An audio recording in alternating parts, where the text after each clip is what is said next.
Module 3, Carbohydrates. So what are carbohydrates?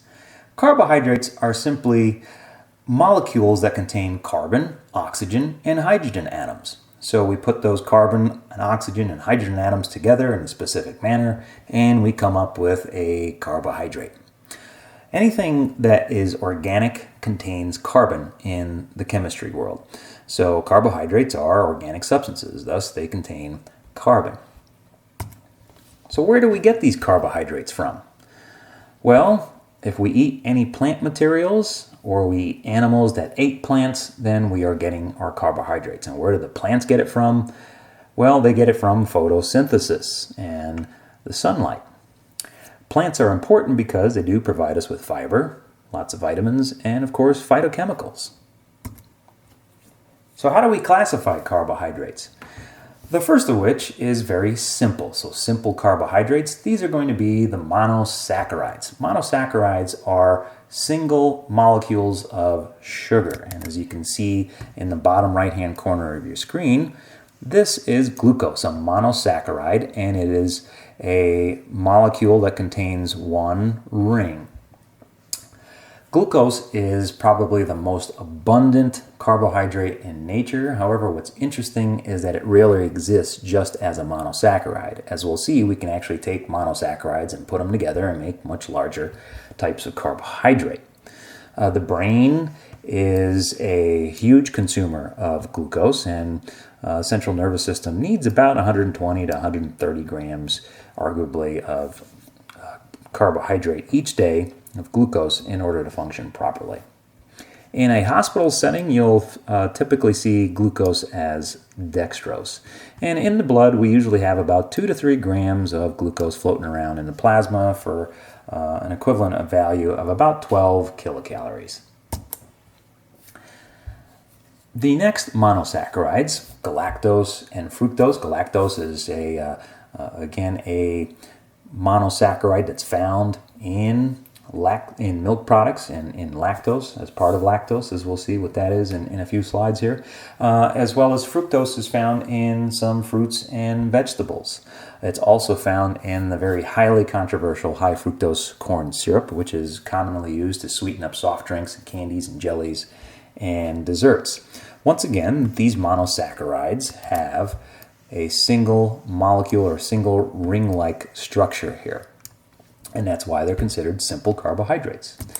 There are other monosaccharides that are less significant to us from the diet. Arabinose, ribose, xylose, deoxyribose, and mannose. Those are also monosaccharides that you may come across. But again, not significant from the diet.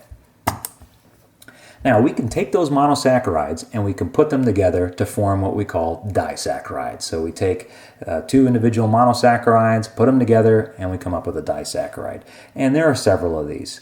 The first of which is sucrose, which is consisting of a glucose molecule plus a fructose molecule. Put those together, you have sucrose. This is nothing but table sugar. So granulated sugar or table sugar is sucrose. Lactose is, again, another disaccharide that is formed by taking glucose and putting that together with galactose, and you make lactose. So this is a milk sugar that often gives much of the world, 70% of the world is lactose intolerant. And so by consuming lactose from milk products and dairy products, you may end up with diarrhea and bloating and some discomfort in the gastrointestinal tract because lactose intolerant individuals lack the enzyme lactase in order to digest the lactose properly. Maltose. This is two glucose molecules put together. It seldomly occurs naturally in foods. However, we do find it in stuff like malt sugar. Another disaccharide, trehalose, again, two glucose molecules put together here, but the molecule is reversed from that of maltose. And this one is found in things like mushroom and honey and breads and beer and seafood, yeasts, and even insects.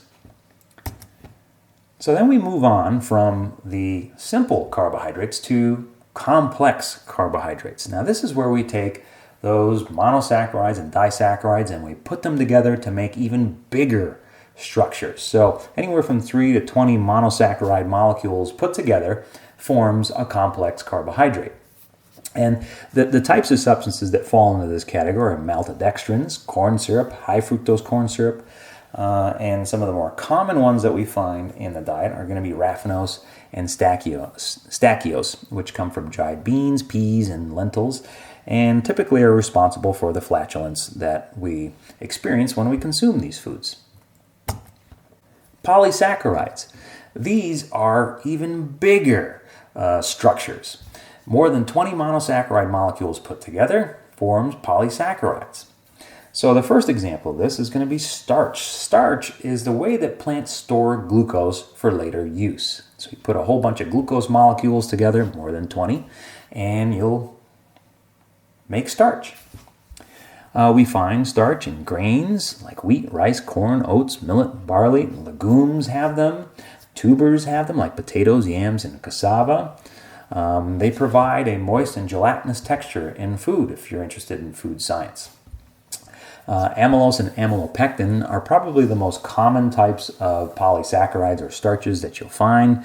They actually exert functional properties in food. Again, if you're interested in food science, you would study amylose and amylopectin quite a bit. In fact, the frozen food industry uses these structures to basically thicken up their sauces and gravies. So this is a scanning electron micrograph of starch and storage. So if you take a look at all these little granules that you see everywhere throughout this diagram, those are the starch structures. So that's a bunch of glucose molecules stuck together to make the polysaccharide starch. Glycogen is another type of polysaccharide, and it's very, very important to animals because it's the way that animals, including humans, store glucose for later use. And we'll be talking about this quite a bit throughout the course. Glycogen is very, very important to athletes as far as athletic performance is concerned. The bottom right-hand corner depicts in an artistic rendering here what glycogen would look like. All these individual little pieces that you see here connected are the glucose molecules put together in order to make glycogen. And as we metabolize and release glucose from glycogen, we're simply just chipping off one of these little structures here and using them for energy in glycolysis. Now this is just a table that represents how much glycogen can we store in both the liver and in muscle tissue. And you can go ahead and take a look at this. I'm not going to hold you to these values in an exam, but as a really rough number or set of numbers that you might want to keep in your head, the liver can store about 100 grams of glycogen, whereas the muscle tissue stores far more, about 400 grams of glycogen. So that's something that you may want to keep in mind, but obviously it's going to differ from person to person, and the amount of training that the person undergoes is also going to affect these values, as you can see in this table. So as far as glycogen is concerned for humans, we're storing about 1,500 to 2,000 kilocalories as far as glycogen is concerned, especially if we're training. So this is enough glycogen, enough potential stored energy to power a 20-mile run. Now, obviously, the typical American is not going to be able to just go out and run 20 miles, but the caloric value of glycogen, muscle glycogen in particular, can power us for quite some time. Another type of polysaccharide is going to be fiber. Fiber is a type of carbohydrate. Where do we get the fiber? We get fiber obviously from plants. This is an example of a wheat germ here. And we got several layers. We got the husk, which is inedible, and it's typically used for things like castor oil. You've got the germ layer, which contains some micronutrients, so some vitamins and minerals there, as well as some fiber. There's the endosperm, That's this area here that contains your starch and your protein, and it's used typically in bread products, although that has changed over the last few years, as well as the bran layer, which contains a whole bunch of nutrients and fiber. So what's interesting about fiber is that the way that the bonds put together the monosaccharides is different than, say, a starch molecule. The bonds arranged in something like cellulose, which is a type of fiber, are arranged in a manner such that human enzymes simply cannot digest those bonds or break them apart to release the molecules of monosaccharides. So what ends up happening is that the fiber just stays in the GI tract, and we move it along the GI tract and excrete it out. But as we'll see and talk about, that fiber actually provides us with some benefit.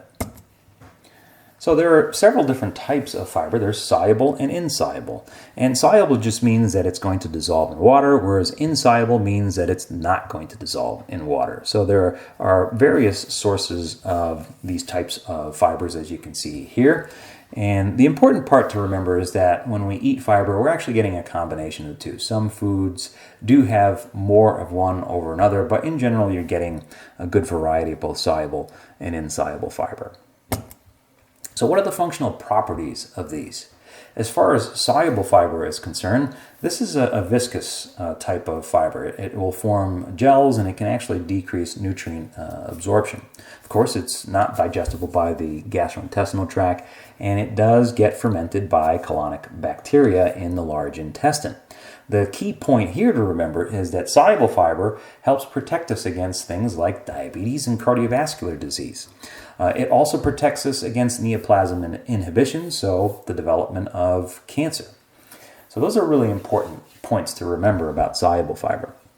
As far as insoluble fiber is concerned, one of the most important points about insoluble fiber is that it increases fecal bulk. So it actually adds more substance to the amount of stool that we're going to produce. And that may not seem like a perk, but it actually is, because what ends up happening is you have a larger stool that now is going to allow the gastrointestinal tract to push that stool along the gastrointestinal tract much easier than if you had something that was smaller in size, because the smooth muscle in the gastrointestinal tract has to contract much more forcefully and get down to a much smaller circumference. So that actually decreases the workload that the GI tract has to do. It also decreases what we call fecal transit time. That is, that stool now, that feces is going to spend less time in the gastrointestinal tract. So if you have any sort of toxins in stool, by moving that stool along the GI tract quicker, you actually will reduce the exposure to those toxins and perhaps even decrease your risk for cancer. So neoplasm inhibition. So how much fiber is recommended in the diet? Well, about 25 to 35 grams per day is a nice general range to remember. This slide does show you some specific ranges for both women and men that you may want to take a look at a little bit further. Okay, so what are the functions of carbohydrates? Well, the single most important function of a carbohydrate is that it holds potential energy to produce ATP. On a per gram basis, it yields 4 kilocalories. We do need carbohydrates for fat metabolism, and the typical phrase that you'll hear oftentimes is fats burn in a carbohydrate flame. And what that refers to is in metabolism, and we'll talk a lot more about this in the metabolism lecture, is that in order to produce some of the reaction intermediates, that is, some of the components that are part of the TCA cycle, the Krebs cycle, the citric acid cycle, it's all referring to the same cycle, you need to have carbohydrates there in order to build some of those reaction intermediates. And so without carbohydrates, it becomes more difficult to burn fats, and that's why you get this expression that fats burn in a carbohydrate flame. So you have to have the carbohydrate present there in order to optimize the efficiency of which we use fats for energy. Carbohydrates also prevent ketogenesis, the production of ketones. Ketones, for all intents and purposes of this course, what you need to understand is that these are acidic components, and so if you think back to pH balance in the blood of about 7.4, adding more acid into the blood, particularly at higher levels, can mess up the acid-base balance of blood, obviously, and cause some problems. So that's a concern there. So carbohydrates actually help prevent ketogenesis. So the other aspect of carbohydrates here is that, as we'll discuss more in the chapter, is that during exercise, particularly higher intensity type of exercise, we rely very, very heavily on stored muscle glycogen and, of course, glucose utilized in glycolysis. So that's an important aspect here to keep in mind as well. So carbohydrates provide athletes with the ability to sustain work at high intensity.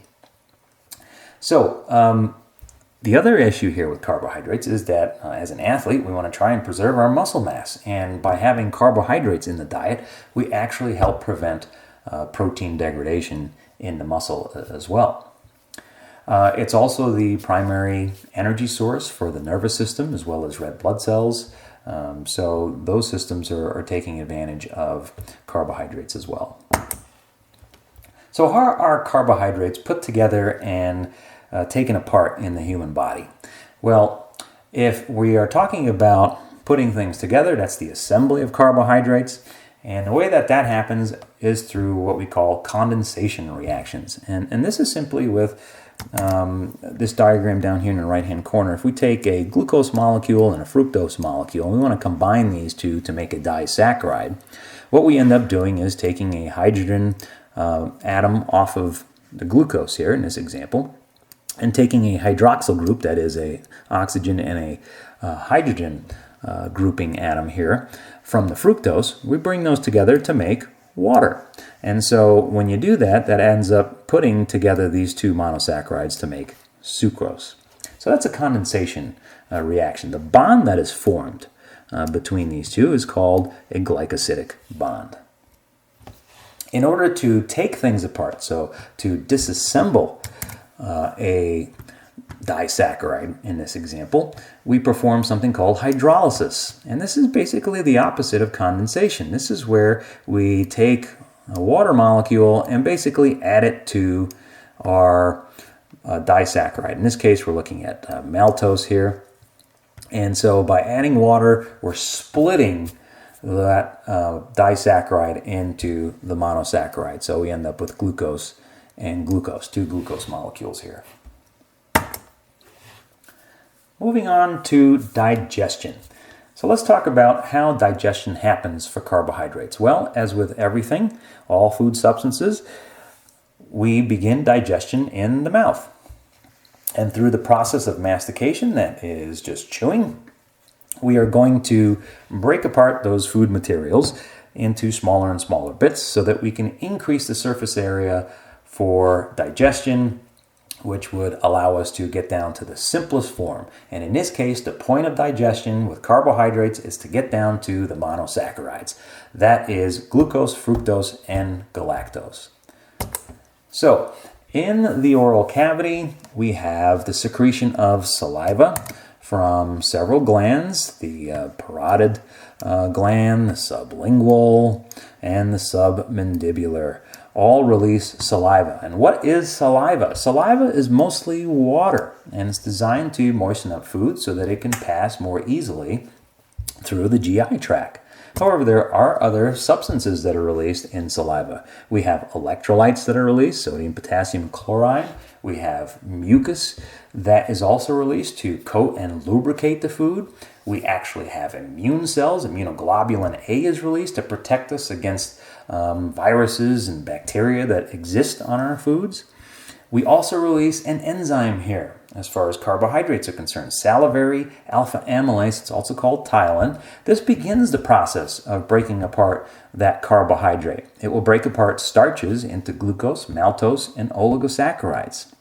However, one thing to note is that it doesn't contribute too much as far as digestion is concerned. It doesn't last long because once that enzyme hits the acidity of the stomach, it basically becomes deactivated. There are some other organic substances and solutes that are released, urea, some phosphates, and bicarbonate that also are released in saliva. Once we get to the stomach, we will, as I mentioned, halt any alpha amylase activity, and we begin the process of mechanically digesting food. So all of the churning, all of that muscular activity that the stomach performs will help in breaking apart foodstuffs into smaller and smaller bits, as well as the release of acid. The acid is going to help break apart bonds among the polysaccharides, etc., in order to get down to the smallest common denominator, which again, the goal here, remember, is to get to the level of the monosaccharide. The pancreas is an accessory organ of the gastrointestinal tract, and it's going to play an important role because it's going to release pancreatic alpha amylase and some other enzymes into the duodenum or duodenum. You can pronounce it either way.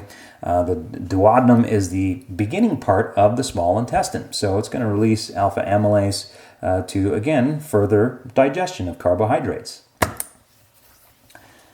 So alpha amylase is going to take things like starch, amylose as an example here, and break it apart into maltose, maltotriose. Amylopectin will be released into glucose, maltose, and isomaltose molecules.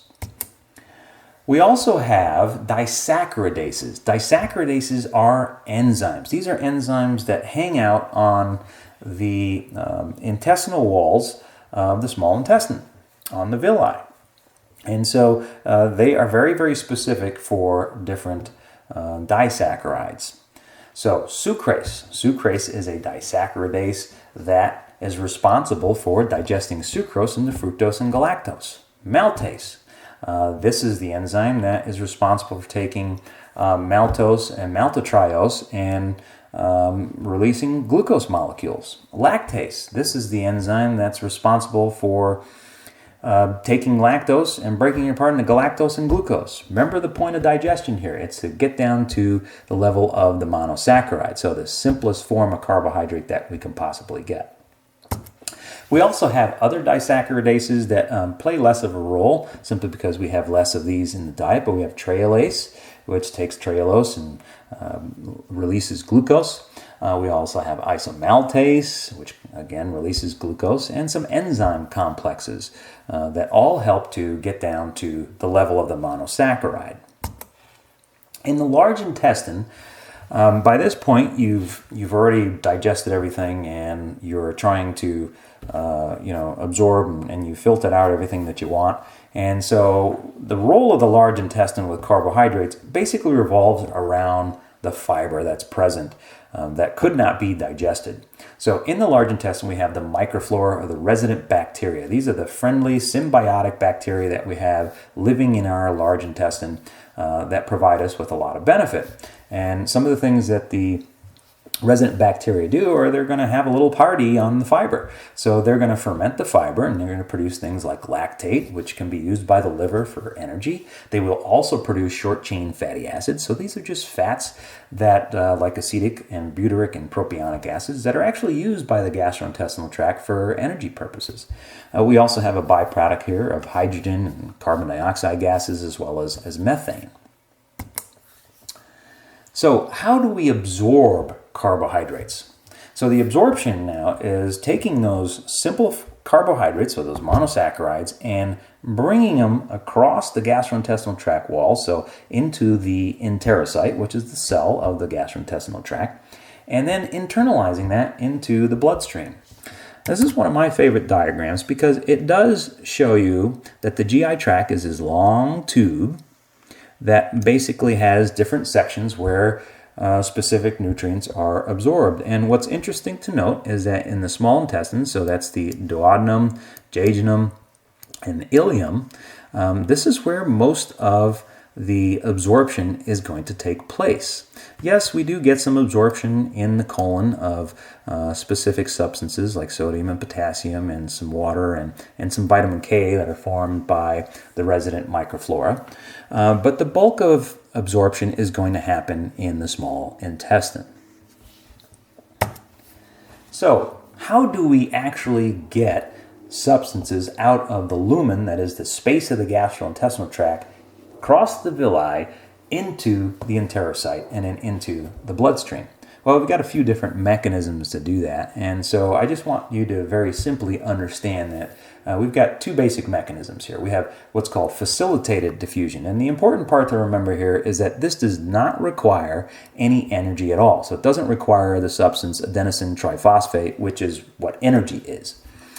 And so things are going to move from high concentration to low concentration. So if you think about this, if you ingest since we're talking about carbohydrates here, just a plate of pasta, you've got all this carbohydrate, it's concentrated, so things are going to move from high concentration to low concentration. Fructose is one of the monosaccharides that particularly uses and moves in this manner from high to low concentration.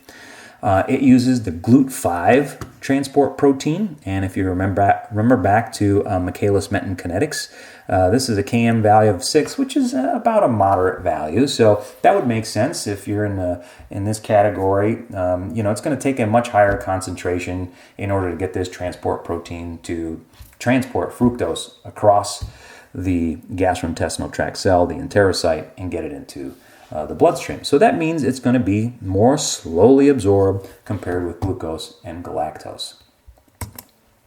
So here's just a picture outlining how this happens, okay, and you don't need to have anything specific here to be concerned about as far as an exam is concerned. Just understand the concept that the enterocyte, so let me just orient you to the diagram here. We have the phospholipid bilayer here, that's that purple section, semicircle that you see here. The inside of the cell is this segment here, so this is the inside of the cell, and this is the outside of the cell. And so basically what you need to understand is that if this was the lumen of the gastrointestinal tract here on the left-hand side, and you wanted to get glucose into the enterocyte, so into the cell, you could use a type of diffusion, so like facilitated diffusion, where you have some sort of carrier like the GLUT proteins to drag that glucose across the cell membrane and into the cell. Now, it's important to note that it's better to use the example of fructose here, since glucose doesn't really use facilitated diffusion. It uses the next type of diffusion that we're going to talk about. But just so that you understand, these pink blobs represent transport proteins and channels that we have in the phospholipid bilayer that either don't use energy or do use energy in order to move stuff into the gastrointestinal tract. So remember that with facilitated diffusion, we're not using ATP and things are moving from a high concentration to a low concentration. So then we move on to active transport.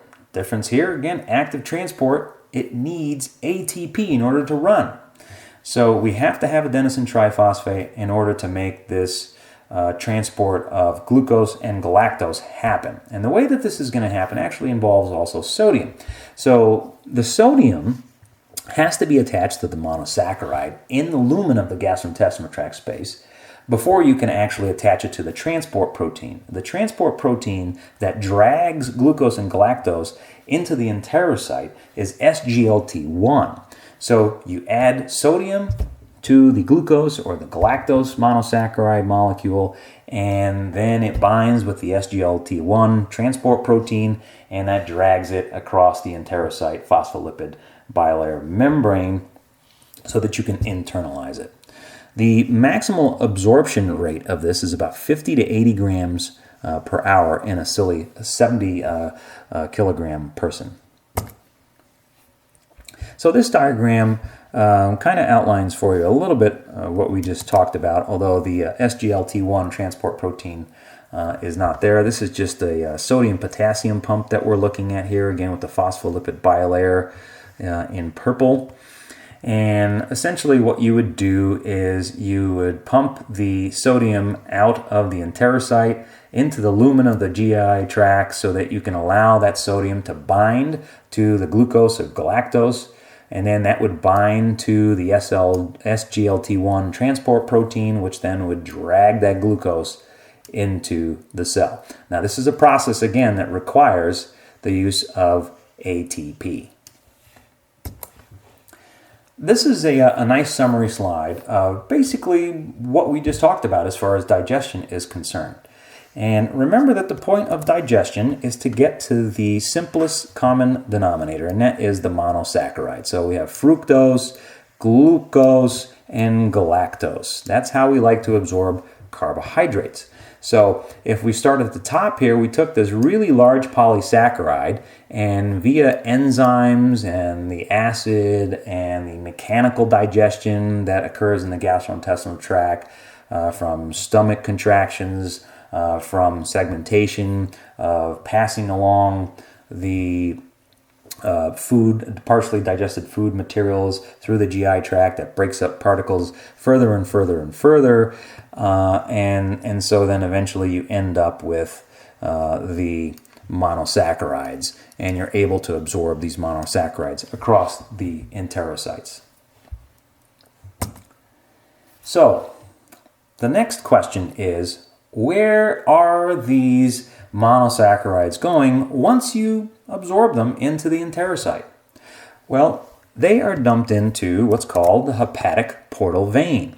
And there's some pieces missing here of all the other arteries and veins, etc. But the most important one to look at is this one right here that I'm circling, and that's the hepatic portal vein. That goes from the small intestine directly to the liver. And now, why is this important? Well, because monosaccharides are going to take this highway, so to speak, and have a direct transport to the liver. And so it's the liver's job to decide what to do with these monosaccharides.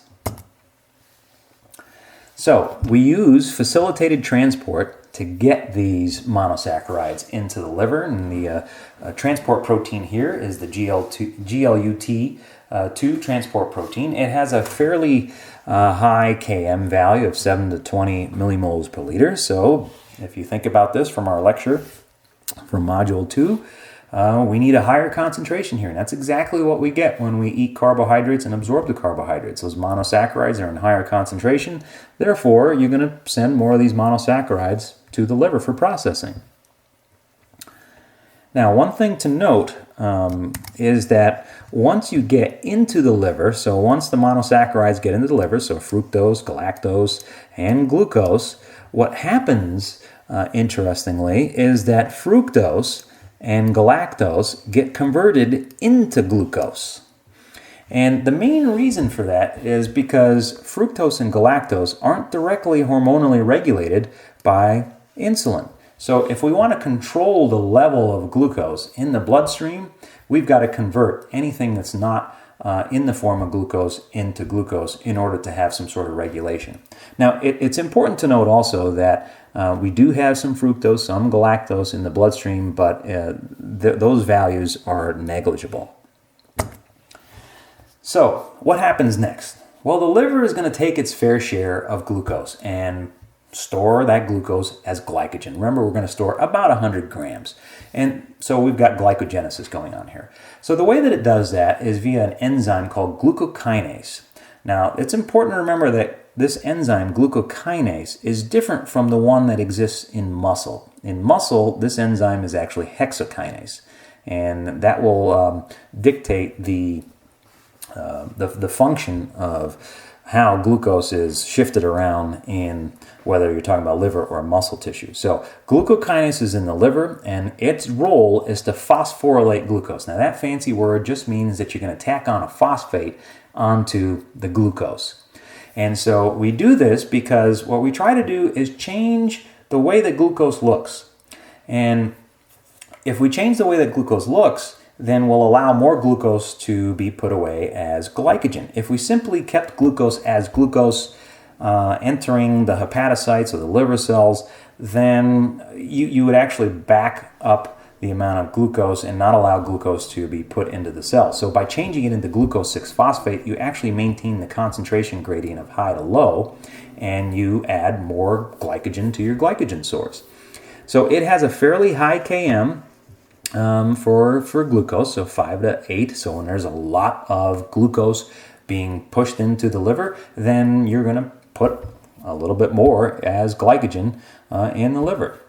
It's also important to note that for every gram of glycogen that you store, you're storing about 3 grams of water. So you'll often hear people, say that, oh, when I eat carbohydrates, I get a little bit more puffy, I gain a little bit of weight, and part of that is because of the increase in water that you're storing with glycogen, particularly in muscle tissue.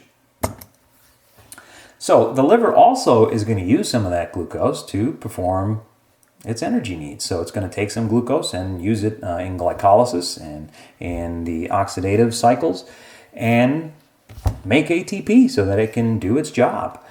The remainder of the glucose, so whatever the liver doesn't want now, ends up being dumped into the bloodstream via the GLUT7 transport protein. So the number here is about that's 50% of ingested carbohydrate actually ends up in the bloodstream. So it takes about half of the carbohydrate that we're ingesting. Of course, this depends on the size of the meal. Okay, so once we get into the bloodstream with glucose, what happens next? What happens to this glucose? Well, skeletal muscle is going to be the next player here to take its fair share. And it's going to use a transport protein called the GLUT4 transport protein.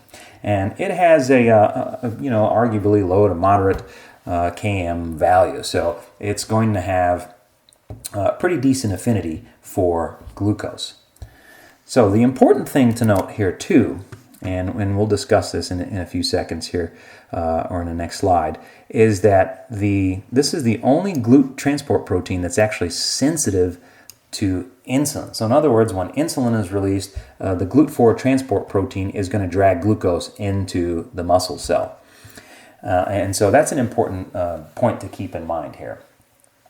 So the reason why you want to know the sensitivity to insulin of GLUT4 transport protein is that exercise will, independent of insulin, actually cause GLUT4 transport protein to do its job. That is to drag glucose into the muscle cell.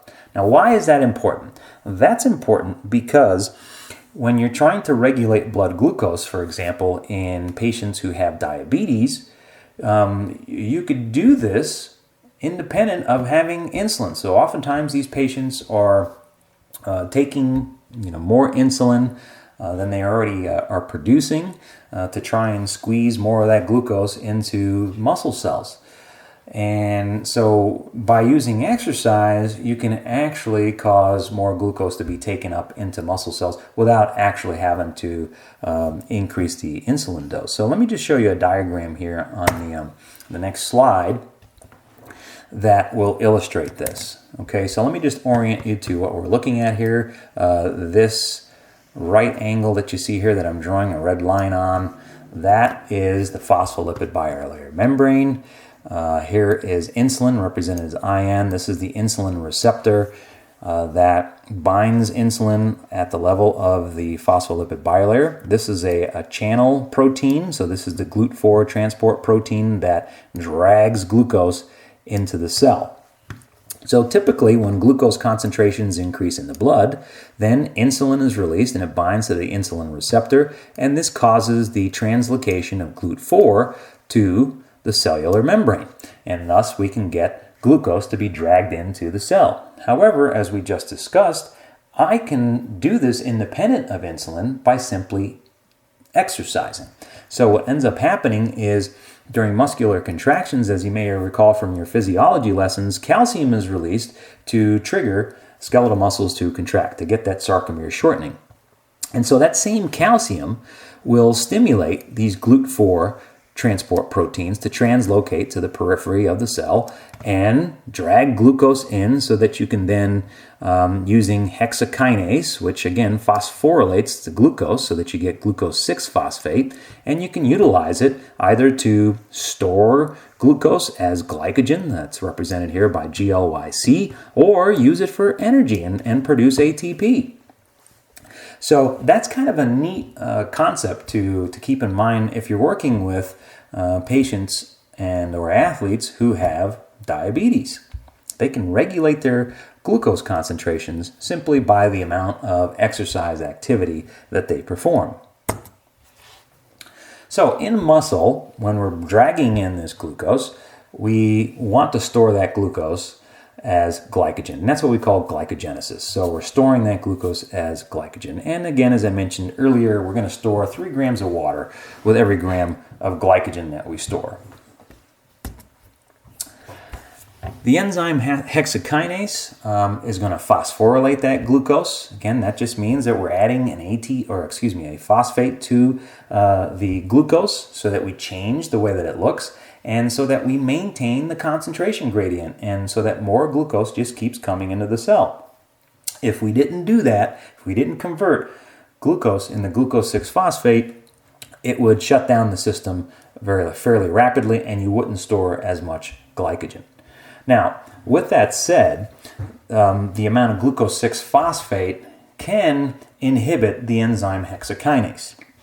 So once the muscle has filled its share of glycogen stores, glucose 6-phosphate will start to accumulate, and that will actually then inhibit hexokinase from bringing in more glucose into the cell.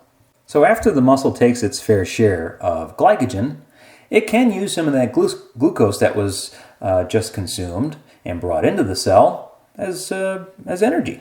So we can convert it into ATP. Now, some glucose is also going to go to adipocytes. These are fat cells, and they're going to use the GLUT4 transport protein as well. And you're going to store some glucose in adipose tissue. The more important part here is that glucose is going to be used as a precursor for fatty acid synthesis and conversion into triglycerides. The backbone of where fatty acids attach to is called glycerol, and that glycerol is very similar in structure to glucose. So we use some glucose to make glycerol so that we can attach fatty acids to that glycerol backbone and store fat as triglyceride in adipocytes. We also shift off some of this glucose that we just ingested to the heart, to the kidney. Some crosses the blood-brain barrier and some gets into neurons as well. So they all use, as you can see, different transport proteins.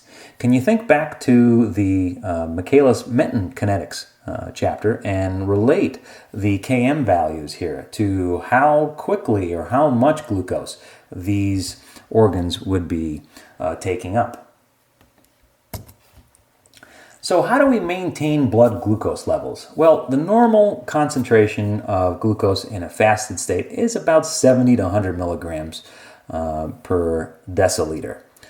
The liver glycogen is basically going to be utilized to maintain this level of glucose in blood. So that is one of the many functions of the liver, and that is to basically slowly dump glucose into the bloodstream to maintain this 70 to 100 milligram per deciliter value. If you were solely to rely on the liver to dump glucose into the bloodstream, you'd get about 12 to 18 hours. So if you didn't eat anything, you fasted for a 24-hour period, liver glycogen stores would be basically depleted by about 18 hours later. So obviously we have hormones that regulate glucose concentrations, insulin being the primary storage or promoter of storage of glucose.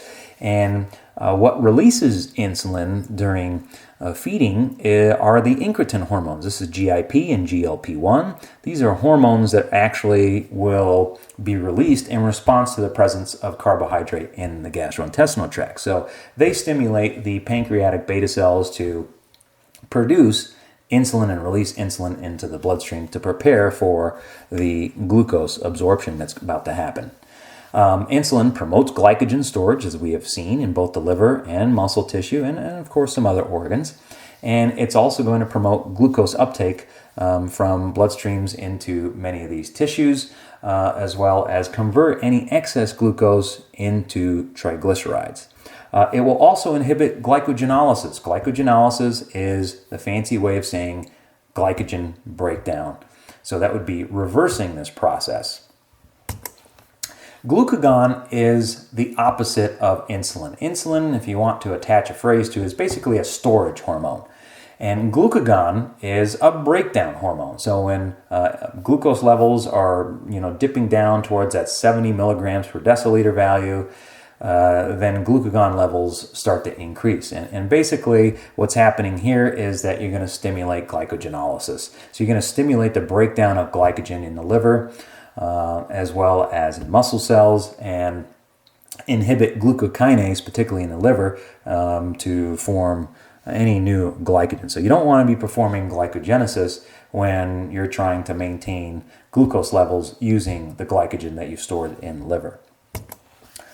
Epinephrine is also a breakdown hormone. It's released from the adrenal medulla. Typically, we often think of epinephrine as the fight or flight hormone. That is the hormone that is released when we are presented with a dangerous situation or an emergency situation, and we have to make a decision of whether to stay and fight or run away or lift up a heavy car, whatever the case may be in an emergency situation. But what I want to impress upon you as well is that during exercise, particularly about 15 minutes or 20 minutes into exercise, we actually start to release some epinephrine as well, and this helps release triglyceride from fat stores, as well as promotes liver and muscle glycogenolysis. So you're going to start to break apart some of that glycogen and release those glucose molecules so that you can utilize them for energy. Okay, so what about performance in carbohydrates? Well, we're going to leave this for Module 8, but I will just make this statement, and that is that carbohydrates, or especially muscle glycogen and the amount of muscle glycogen we have, is very, very important to exercise performance. So the goal of most athletes who are performing these higher intensity, longer duration types of activities is to get what we call glycogen supercompensation. And we'll talk more about that once we get to carbohydrate loading, etc., in the endurance and enhancing endurance performance modules.